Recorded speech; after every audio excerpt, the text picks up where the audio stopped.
The frozen Discovery captain Marcus Vale had seen enough battlefields to know death. When it stared back at him, the ice-covered moon of Kepler-4 to see stretched endlessly in all directions. A graveyard of twisted metal and crystallized atmosphere where the Great War had ended 3 months ago. His salvaged ship, the Iron Heart, hummed quietly as it descended through the thin atmosphere, searching for anything valuable among the wreckage.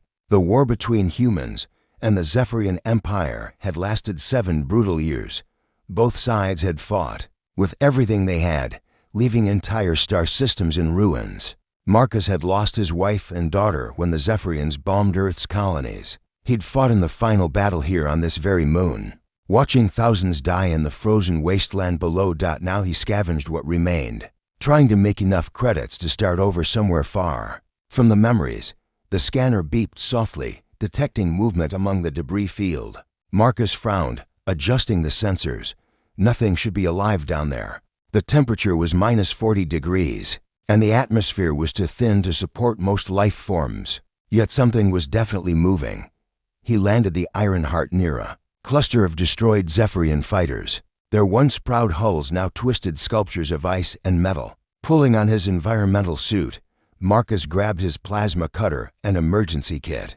The bitter cold hit him immediately, even through the suit's heating system. Following the scanner's readings, he made his way through the wreckage. Broken weapons and frozen bodies lay scattered everywhere, both human and Zephyrian. The sight made his stomach turn.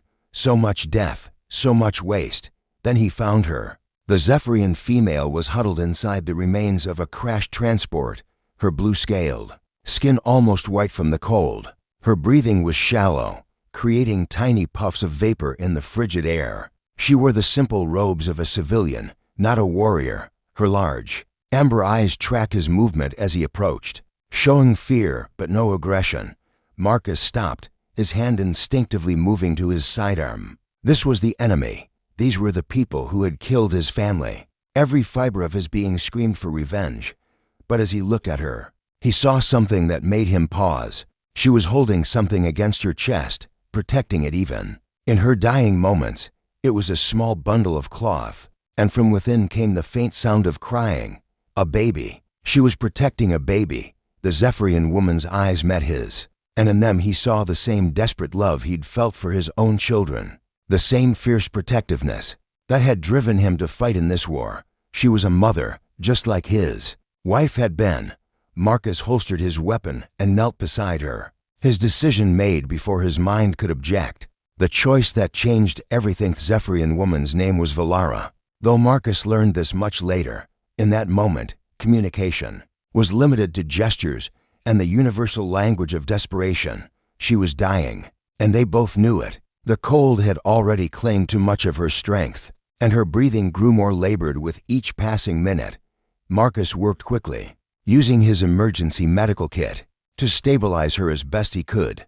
The thermal blankets helped, but she needed proper medical attention that his salvaged ship couldn't provide. The nearest human medical facility was 3 days away at best, and she wouldn't survive the journey. But the baby might. Valara seemed to understand this too.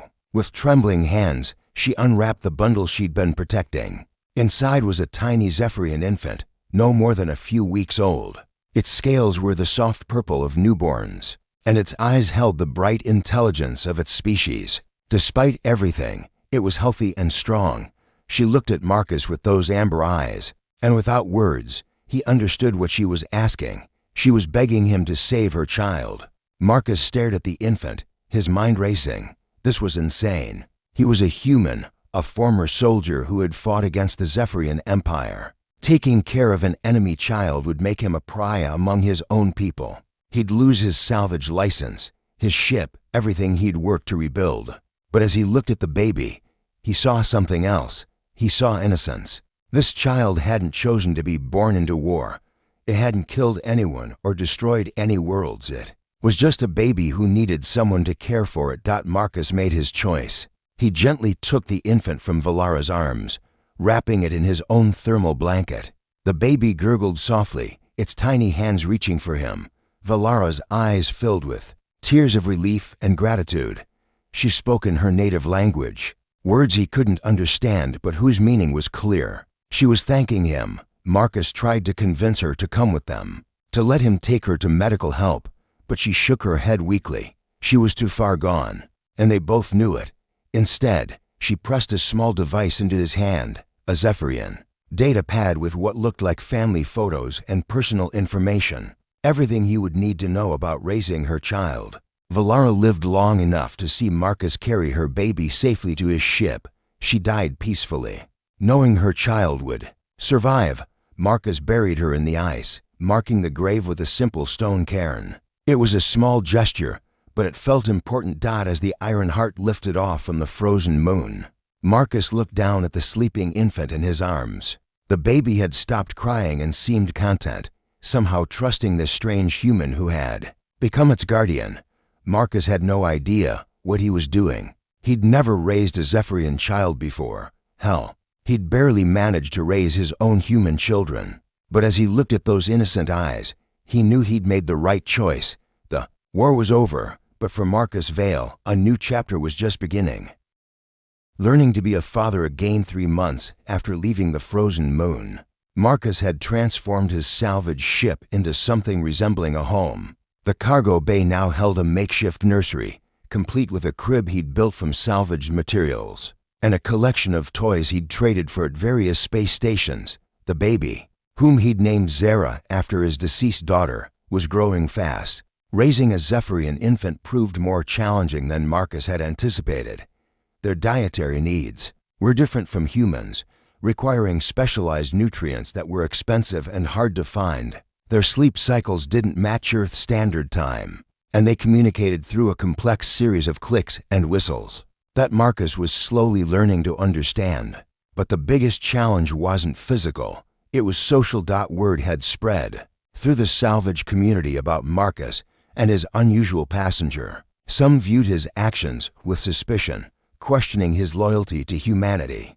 Others were openly hostile, refusing to trade with him or dock at the same stations.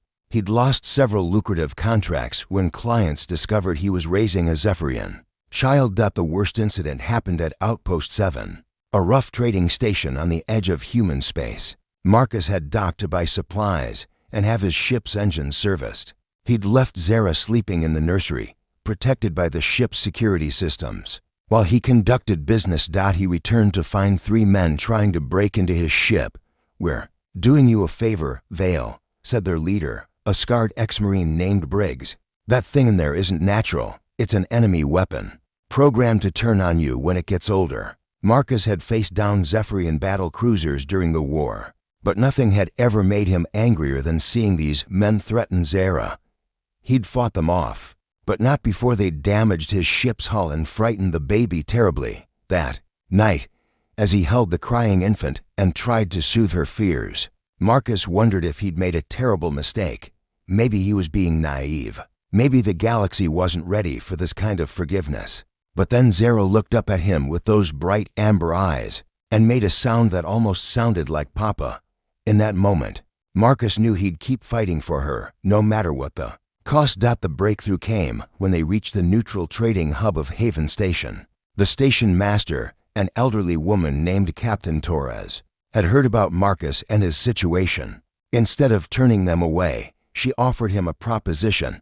"I need someone to run supply missions to the outer colonies," she said. "The pay is good, but the routes are dangerous. Pirates, hostile aliens, that sort of thing. Most people won't take the job." Marcus considered it carefully. The work would be risky, but it would keep them moving, making it harder for anyone to track them down, and the pay would be enough to ensure Zara had everything she needed. "There's one more thing," Captain Torres added. "Some of those colonies have mixed populations, humans and former Zephyrians working together to rebuild. They might be more accepting of your situation." Marcus accepted the job immediately. For the first time since leaving the frozen moon, he felt hope for their future. Maybe there was a place in the galaxy for them after all. Finding their place in the Galaxite outer colonies were nothing like the core worlds Marcus had known. Here, on the frontier of human space, survival mattered more than politics. The settlements were rough and dangerous, but they were also places where people could start over. Regardless of their past, New Haven Colony was Marcus's first major delivery, a mixed settlement of humans and Zephyrians who had chosen to work together after the war. When he landed at their modest spaceport, he was surprised to see children of both species playing together in the streets, their laughter echoing across the settlement. The colony administrator, a gruff human named Director Walsh, greeted Marcus with curiosity rather than hostility. "So you're the famous Marcus Vale," he said, eyeing the baby carrier strapped to Marcus's chest. The man who adopted a Zephyrian war orphan. Marcus tensed, ready for another confrontation. But Walsh's expression was thoughtful rather than angry. "We could use someone like you here," he continued. "Someone who understands that the war is over, and it's time to build something better." Over the following weeks, Marcus found himself returning to New Haven regularly. The colonists welcomed both him and Zara, and for the first time in months, he felt like they belonged somewhere. The Zephyrian families in the colony were especially helpful, teaching him about their child-rearing customs and helping him understand Zara's needs better. It was here that Marcus met Keth, an elderly Zephyrian scholar who had lost his own family in the war. Keth had been studying human and Zephyrian relations, hoping to build bridges between the two species. When he learned about Marcus's situation, he offered to help teach Zara about her heritage. "She should know where she comes from," Keth explained, in his careful English, "but she should also know that she is loved, regardless of what species raised her." Through Keth, Marcus learned more about Zephyrian culture than he'd ever known during the war. They were a proud people, deeply connected to family and tradition. They valued honor above all else, but also believed in the power of forgiveness and redemption. In many ways, they weren't so different from humans. As Zara grew, she began to show the intelligence and curiosity typical of her species. She learned to walk early, climbing over everything in the ship with fearless determination. Her first words were a mixture of English and Zephyrian, creating a unique language that only Marcus truly understood. The supply runs continued, taking them to dozens of colonies across the frontier. Each settlement had its own character, its own challenges, but Marcus found that most people judged him by his actions rather than his choices. He was reliable, honest, and willing to take risks to help others. That mattered more than who he was raising. One day, while delivering medical supplies to a remote mining colony, Marcus received an unexpected message. It was from Earth, from the human colonial authority. They wanted to meet with him. His first instinct was to ignore it.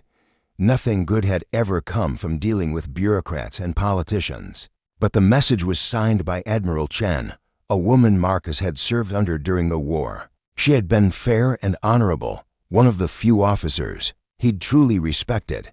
Against his better judgment, Marcus decided to answer the call. Whatever Earth wanted, it was time to face it head-on. He'd spent too long running from his past. Zara deserved better than a life spent hiding in the shadows. As he set course for Earth, Marcus looked down at the sleeping child in his arms. She was almost a year old now, healthy and happy despite everything they'd been through.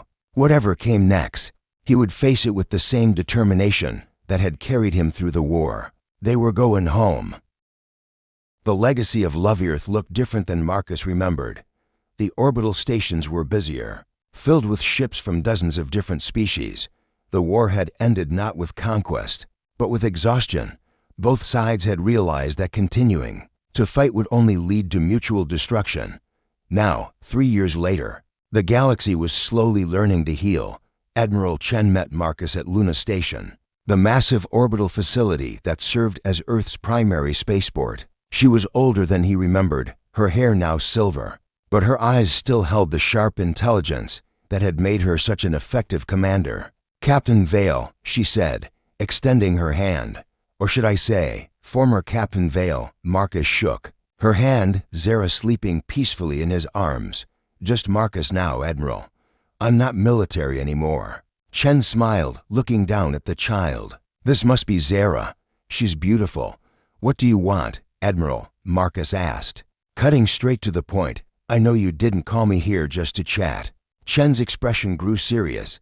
"The galaxy is changing, Marcus. The old divisions between species are breaking down. We need people who understand that. People who can help build bridges between our worlds. She led him to a conference room overlooking Earth's blue marble surface. On the table was a data pad with what looked like an official appointment. "We're forming a new organization," Chen explained. "The Interspecies Cooperation Council. Its mission is to help former enemies work together, to prevent another war like the one we just survived. We want you to lead the field operations." Marcus stared at the pad, hardly believing what he was seeing. "You want me to be a diplomat? I want you to be what you've always been. A man who does the right thing, regardless of the cost. You've already proven that species doesn't matter when it comes to family. Now we need you to prove that to the galaxy." The position would mean settling down, at least partially. There would be an office on Earth, a staff, regular meetings with government officials.